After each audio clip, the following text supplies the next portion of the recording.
आज की नई कहानी। एक सेठ और सेठानी रोज सत्संग में जाते थे। एक सेठ और सेठानी रोज सत्संग में जाते थे।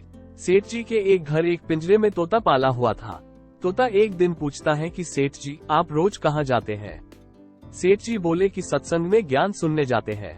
तोता कहता है, सेठ जी, संत महात्मा से एक बात पूछना कि मैं आजाद कब होऊंगा? सेठ जी सत्संग खत्म होने के बाद संत से पूछते हैं कि महाराज, हमारे घर जो तोता है उसने पूछा है कि वो आजाद कब होगा? संत जी ऐसा सुनते ही बेहोश होकर गिर जाते हैं। सेठ जी संत की हालत देखकर चुपचाप वहां से निकल जाते हैं। घर आते ही तोता सेठ जी से पूछता है कि सेठ जी, संत ने क्या कहा? सेठ जी कहते हैं कि तेरी किस्मत ही खराब है, जो तेरी आजादी का पूछते ही वो बेहोश हो गए। तोता कहता है, कोई बात नहीं सेठ जी, मैं सब समझ गया। दूसरे दिन सेठ जी सत्संग में जाने लगते हैं, तब तोता पिंजरे में जानबूझकर बेहोश होकर गिर जाता है।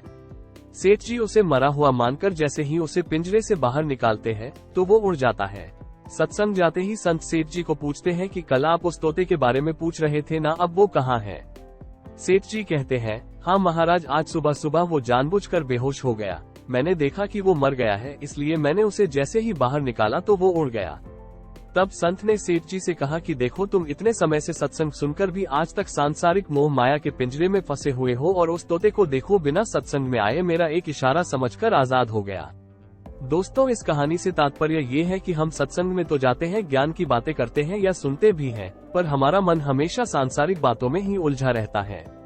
सत्संग में भी हम सिर्फ उन बातों को पसंद करते हैं जिसमें हमारा स्वार्थ सिद्ध होता है, जबकि सत्संग जाकर हमें सत्य को स्वीकार कर सभी बातों को महत्व देना चाहिए, और जिस असत्य, झूठ और अहंकार को हम धारण किए हुए हैं उसे साहस के साथ मन से उतार कर सत्य को स्वीकार करना चाहिए।